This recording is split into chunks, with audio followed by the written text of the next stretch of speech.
Hello friends, welcome back to our gold channel. இன்றைக்கி தங்கத்தோட விலை வந்து அதிகரிச்சிருந்து, அதாவது ஒரு கிராமுக்கு 25 ரூபாய் அதிகரித்து 22 கேரட் ஆபரண தங்கம் கிராம் ஒன்றுக்கு 9235 ரூபாய்க்கு விற்பனை ஆகிட்டு வருது. வெள்ளி வந்து நேற்றுக்கே வந்து 2 ரூபாய் குறைஞ்சிடுச்சு. ஸோ ஒரு கிராம் வெள்ளி வந்துட்டு கிராமுக்கு 120 ரூபாய் அந்த ரேஞ்சில் வந்து விற்பனை ஆகிட்டு வருது.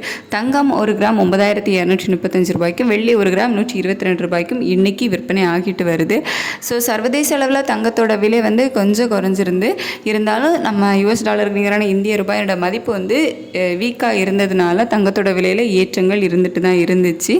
ஸோ இப்போ பார்த்திங்க அப்படின்னா நேற்றுக்கு யூஎஸ் டாலருக்கு நிகரான இந்திய ரூபாயோட மதிப்பு வந்து கொஞ்சம் ஸ்ட்ரென்தன் ஆக ஆரம்பிச்சுது. ஒரு 10 பைசா அந்த ரேஞ்சுக்கு வந்து ஸ்ட்ரென்தன் ஆக ஆரம்பிச்சுது.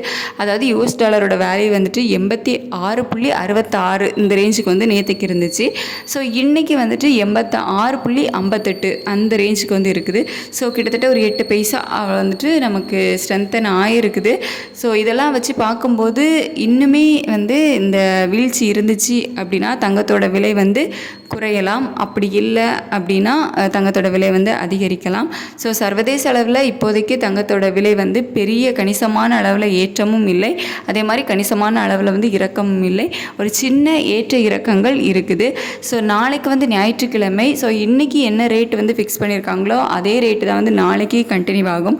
அதாவது ஜூன் 22ஆம் தேதியும் 1 கிராம் தங்கம் 22 கேரட் ஆபரண தங்கம் கிராம் ஒன்றுக்கு 9235 ரூபாய்க்கும், வெள்ளி 1 கிராம் 120 ரூபாய்க்கு தான் விற்பனை ஆகும். நாளைக்கும் இதே ரேட்டில் தான் வந்து விற்பனை ஆகும்.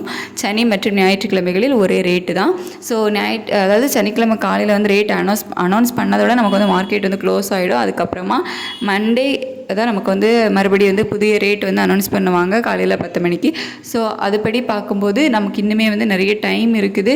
அது மட்டும் இல்லாமல் நமக்கு மார்க்கெட் எப்படி இருக்குது அப்படிங்கிறத பொறுத்து மண்டே வந்துட்டு ரேட் அதிகமாகுதா இல்லை வந்து குறையுமா அப்படிங்கிறத மண்டே 8 மணி நிலவரப்படி தான் வந்து நமக்கு தெரிய வரும். ஸோ நாளைக்கு இதே ரேட்டு தான் வந்து கண்டினியூ ஆகும்.